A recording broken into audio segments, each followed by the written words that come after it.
Welcome to the Defining Life podcast. I'm Nick Boris, and I am happy to be with you another week here. I'm also very happy. Last week was our biggest episode yet.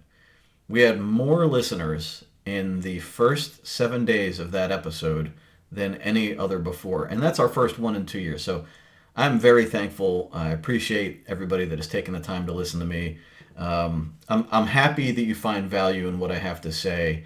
I appreciate it back, and I know I appreciate all the good feedback I've received in the user group and from people that keep emailing about Define My Day and how it's changed their lives.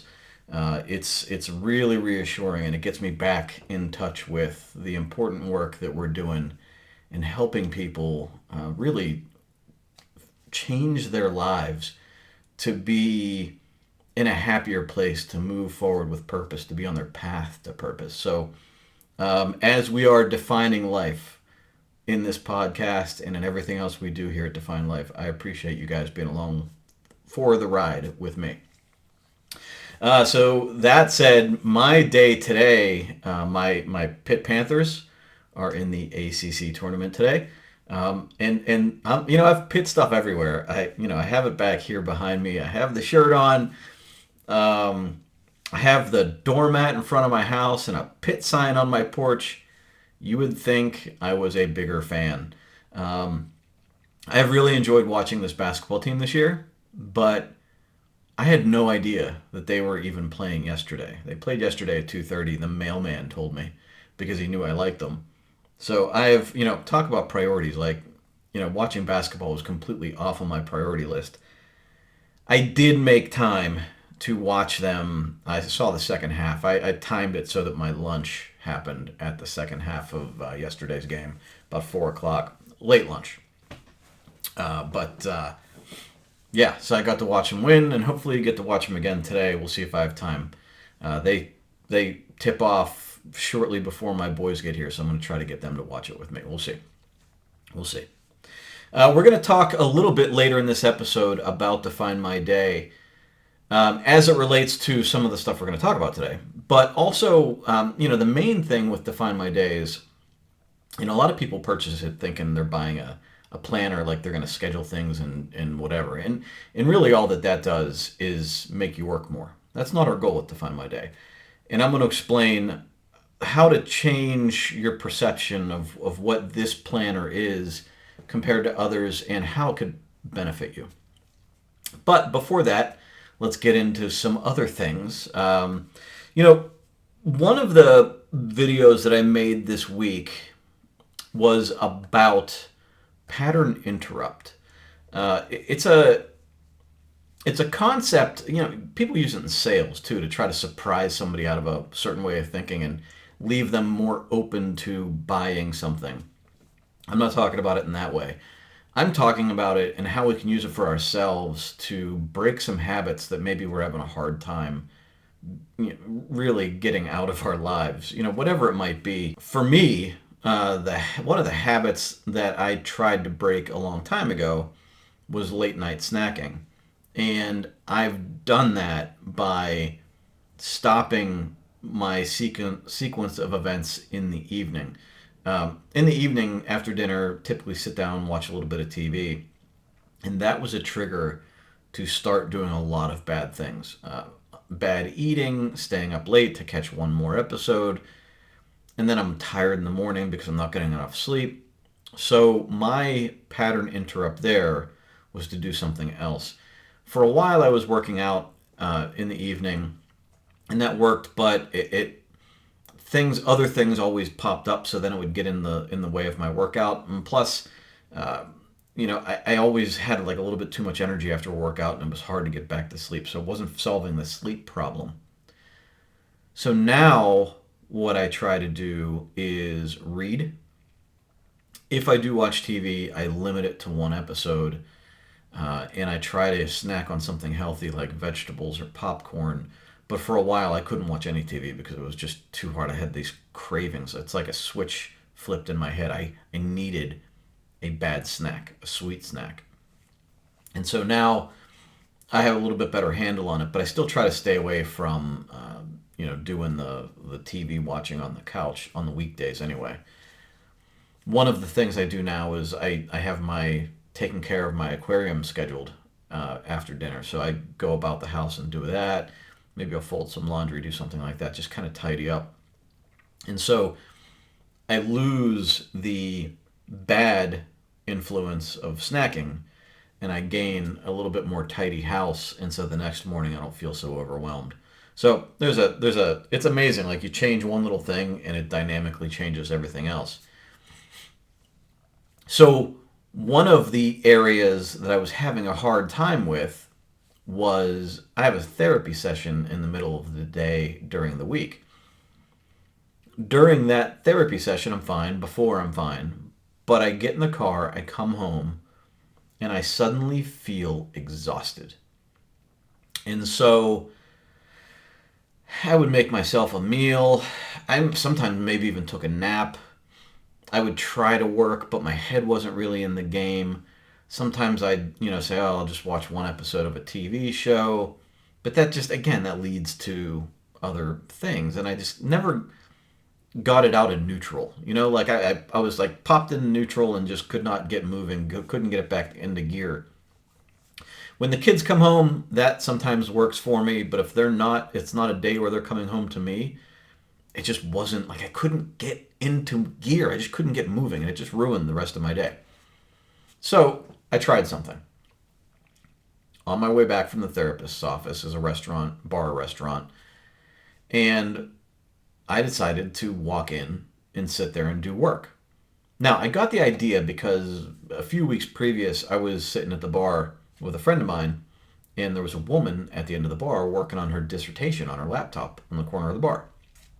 And after a while, she picked her head up and started talking to people and said, just chimed in on some conversation and then went back to what she was doing on her laptop. And eventually we started talking about what she was doing. And she said, basically, I sit here, I have a beer, I relax, and maybe snack on some food. And the energy of the room, it doesn't distract. It actually helps her focus on what she's doing, and she loosens up a little bit. It's just she gets a good flow going. And so I started thinking about it, maybe I should try that. Now, if I go to a place like a Panera Bread or a cafe, then I might drink caffeine. I might eat something that I really don't want to. And so I thought, okay, I really don't like day drinking in the middle of a weekday, but let's give it a shot. Drink a light beer and sit down and see what happens. So I sat at the bar.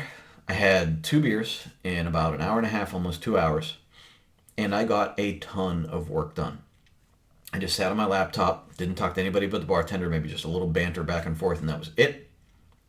I got a ton of work done, and man, I was like, holy, it was nuts. It was nuts. It completely changed my day because it took me out of this thought pattern that I was in and put me into a public place that I didn't have to be social or interact, but at the same time, I still got the energy from being there. Changed my environment, right?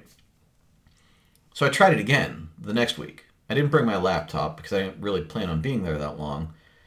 And I brought my phone and I just started writing on bar napkins, and I got ideas of articles to write, topics to talk about, even some things we're going to talk about today in the podcast, including this, really. It worked again. And when I got home, I kept on going, and it's like that down never happened. And it's not like a depressed mood, it's just an exhausted mood. It's like I just spilled my guts for an hour and now I'm exhausted. And I was able to subvert that by changing my environment. A bar might not be good for you. If you don't want to drink in the middle of the day, can't drink in the middle of the day, maybe you don't drink at all. You could go to a cafe. You could go for a walk. You could take a walk in the park. You could sit down on a bench. You could walk your dog. Something different than whatever pattern you're in that kind of has you in the funk. You just insert something else. And You know, it works. I mean, I don't know how else to say it. I'm going to keep doing it, and until it doesn't work, or until I feel that, I could be doing something better. But at the moment, I'm going to keep going back to do it. And it's that awareness that is a big part of this. I had to be aware, and it took a while for me to become aware of that pattern that I was in. I mean, I've been going to this therapy appointment for almost a year now. And, I'd come home in this funk, and it took me, 9, 10 months to figure out that this was going on. But, eventually I said, what's going on here? Like, I can't waste an entire day after this appointment. So I made the change. And one of the benefits of doing this whole Define My Day process is really becoming aware of where we intend to put our time, where we actually put our time, and then figuring out why we are or are not doing the things that we need to do. And so, over the past year, it was a pretty emotional year, right? And every person going through a separation and divorce goes through this like time where it's just they're highly reactive. They're trying to figure things out. They're lonely. Like that space that all the arguing and even just the person being there, all that space that was filled is now open, and it feels like it needs to be filled. And so all these thoughts and things come rushing in, and you try to figure it out, and it's hard to do. And in that moment, all I could try to do was identify the feelings and sort through them. And as I did, when I was listening to podcasts, I figured out what resonated with me, whether it was childhood stuff or attachment stuff, relationships. I was certainly not listening to personal development growth things. I was listening to heal yourself things. And so on a podcast, I would hear something that resonated, and then I would go out and buy the Audible book or buy the book on Kindle and go deep into that topic. And so I could read one book and like the author and then continue to read other books by that author. Or they would bring up an adjacent topic and I would read a book about that topic. And I was really getting into it. I think I talked about this last week. I was listening to or reading 4 or 5 books a week. I think I even read 6 books in one week. But I really felt like I needed the deep dive into this healing process so that I could be as efficient as possible in getting out of it. I was impatient. I really just wanted to heal myself. And, I feel like I accomplished a lot of it, and I'll probably continue it as I go. But eventually, I got into a phase where I really just needed to recenter myself. And so I worked on ways to recenter myself after identifying all of the things that I felt were in need of repair and now needed to recenter myself. So I started focusing more on meditation and podcasts about, bringing yourself back to center, being more mindful. And now, as I feel that I've started to accomplish that, I'm moving into the phase now where I just want to get more healthy, where I want to bring myself to a place where I am comfortable in my own skin. And so we'll call this phase 3 of my 12-month journey here. And it's probably going to be 18 months the way things are going right now. I'm trying not to rush it. I am trying to be as healthy as possible on a daily basis, allowing myself, to make burgers with my kids one night, or, pulled pork sandwiches, or, eat French fries. I don't want to make my life miserable. I'm trying to integrate more healthy things into my life. So I've talked before about, the hydroponic gardening I have, the garden I have. And I'm mixing just more vegetables, and even like snacking, watching TV. I will go downstairs and grab myself a can of peas and eat a bowl of peas in front of the TV to try to fill that void and just overdo it with vegetables than, eat a bag of chips or something. Even tonight, when the boys come back here, we have plans to go to a vegan restaurant, and we went last week. It was amazing, and we're going to go back one more time. My kids loved it so much. So it's just mixing in a little bit more healthy options, exploring different things, and the ups and downs still happen, right? Like last year, I could go into a 4 or 5 day, I called it a hangover, where I couldn't get my thoughts straight. I just felt miserable. I had no motivation. And eventually, through doing the healthy things, I would come out of it, and, I'd be in a 4 or 5 day up, like where I felt okay. And then, something would happen, some trigger would happen, some wound would be opened, and I'd go back down into the, up and down. Now, it's more like a couple of hours, right? It's like this morning. I'll tell you, this morning I woke up, no motivation. I had I was exhausted, and I was just feeling like crap. I don't know why. I got a decent amount of sleep. I just did not feel good. I could probably point to a couple things, interactions that happened yesterday that were just a little bit like, man, that sucks. But nothing major. But I woke up today, and I kept on being mindful of my behaviors. So I got up, I, took my medication that I need to take in the morning. When I waited my appropriate time, I grabbed my coffee, and I meditated. I did my Define My Day. I read a chapter in my book. I read my Daily Stoic. I read my Robert Greene Daily Laws. And after doing all that, still felt like crap. I journaled. Still felt like crap. And I just shuffled on into my den and started up a workout. I did a 20-minute upper body workout, and moving like that helped. It really did.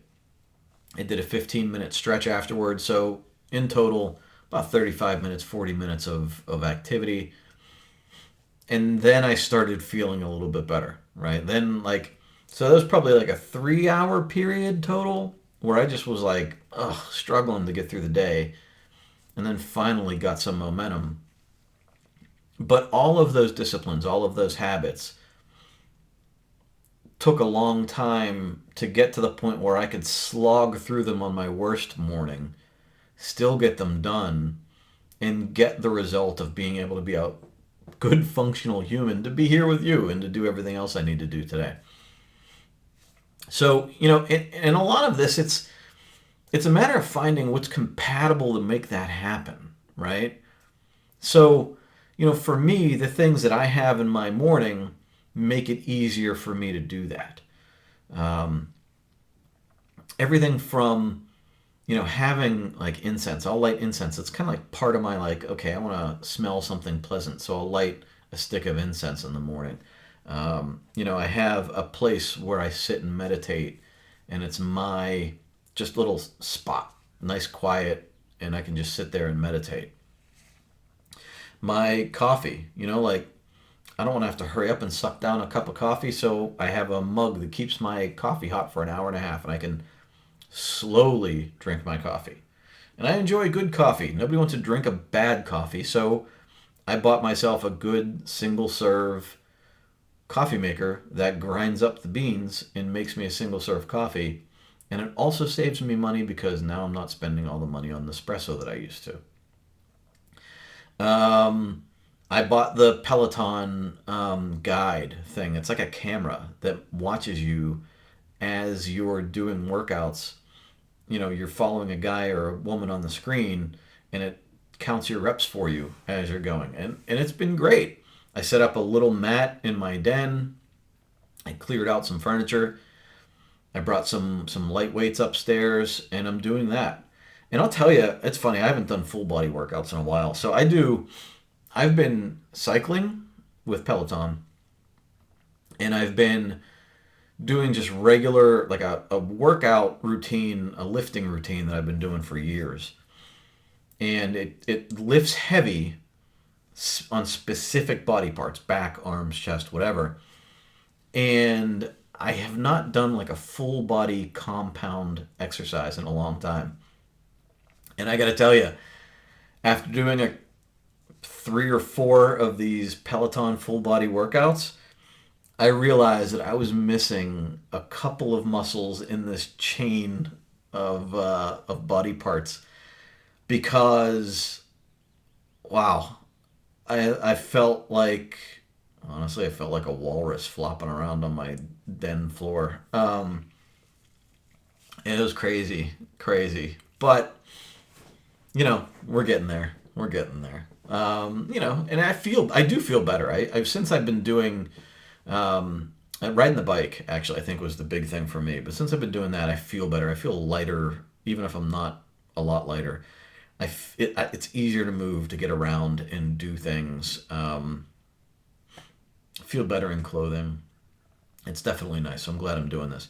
But the point being, you have to find what works for you. For a while, I had like a VR workout that I was doing. I had Beachbody for a while. I was going to group classes for a while. But, the group classes took a while to get to. You're driving half an hour each day. So, you have to find what's good for you to help it flow for you.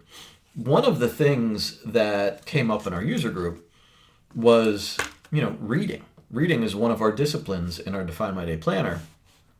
And it's hard to, especially if your mind is going a mile a minute, it's hard to sit down and read, even for 5 minutes, like because your thoughts are going everywhere and it just feels unproductive. So getting in the habit can be hard for that reason. And I read a long time ago that if you want to read more, put books everywhere. Have a book in every room of the house on a surface, and when you find yourself walking into that room, if you have a minute, just sit down, pick up your book, open it up to the page you were on, and start reading. Read a paragraph, read a page, read a chapter, read for a minute, read for 5, whatever. But it's better than wasting time. It might stop you. It might be a pattern interrupt that stops you from snacking. It might help you recenter and calm down if you're agitated by something. And so I started leaving books. I mean, if you walk into this house, there are books in every room. I have books on my nightstand. I have books in the bathroom. I have books in the kitchen, on the kitchen table. The ones in the bathroom don't hit the kitchen table. Let me make that clear. But I have one in the living room. I have a bunch in the living room, actually. There's some inside of a shelf, coffee table, the side table.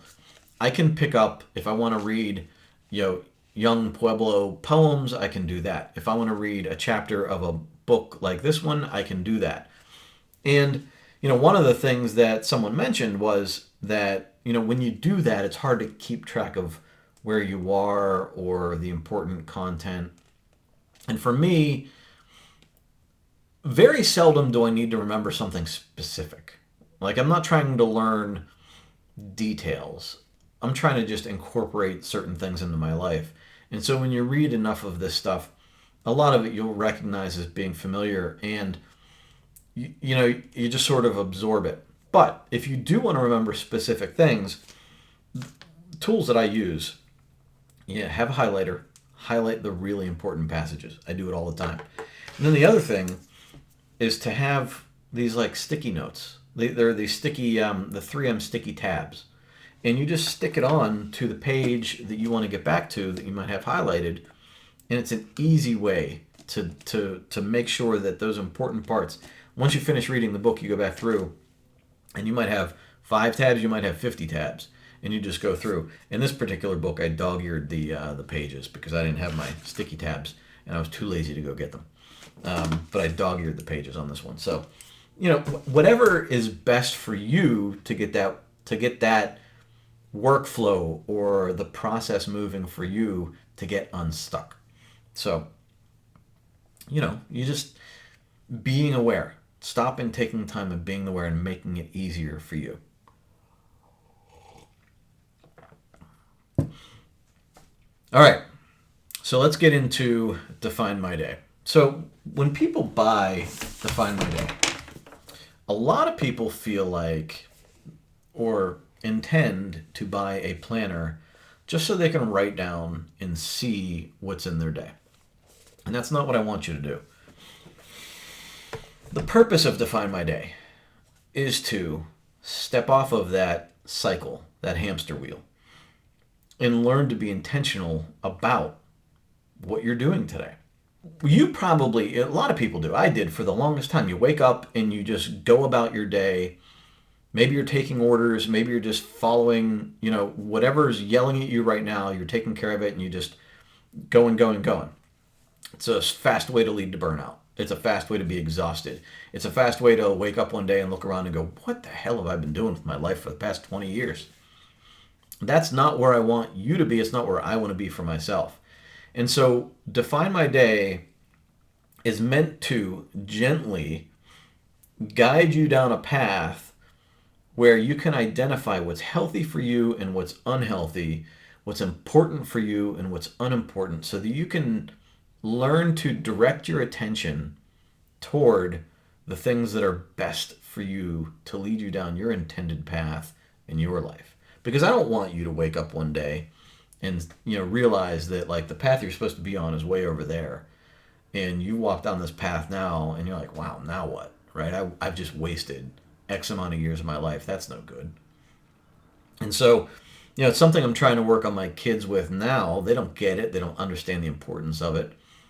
And I don't even want them to have to decide their path. I just want them to be aware of it. And as adults, if you're a middle-aged adult right now, you're waking up to the point, the fact that like maybe you put a lot of time into an area that you're not real happy about. And so this process helps you get back on your path. And if you're a younger adult, it helps you identify that path sooner and get down that path, ahead of where you may have otherwise.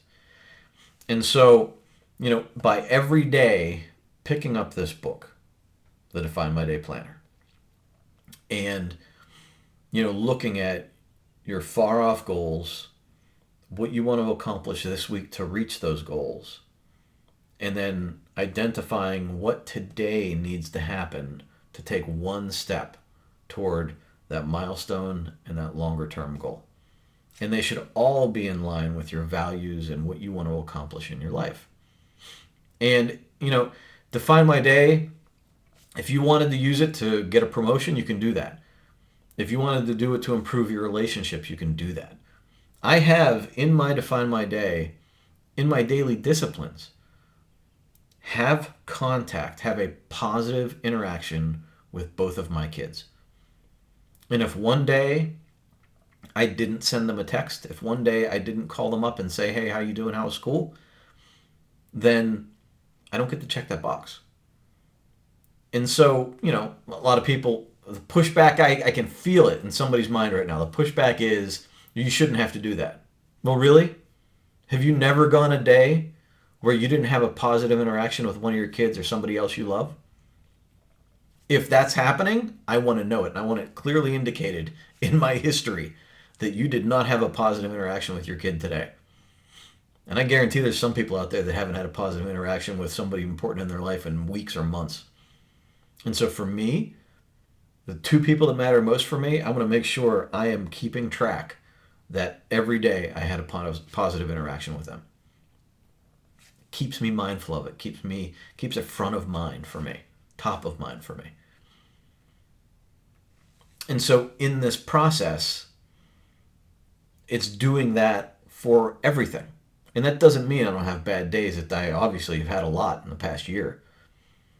But it brings me back to my path and has me questioning why I did something that may have hurt me or somebody else, why I didn't do something that would have been good for me, how I felt when I did do something good for me or when I did do something bad for me. There's a lot of times we write things down here in a priority and we don't get it done. And then if we take the time to ask ourselves, well, why not? Was it really just not that important? Was I biting off more than I could chew? Did other things get in the way and distract me from this? What was the reason I didn't get it done? Sometimes that answer is the most important thing you can do today. Understanding the why, so that you can then gently try to fix it tomorrow. And you might not be able to fix it tomorrow. It might take a long time. I've been doing this process for 6 or 7 years now. I'm still figuring out me. But I would be nowhere near where I am now if I wasn't doing this process every day. Every day. And the days I don't do it, I can feel myself drifting off. And there's been times through the years where I've not done it for weeks, maybe even a month. Especially early on when I was just starting. And I'd wake up one day, or I'd stop and realize, man, you've been flying off the rails here. You got to bring it back.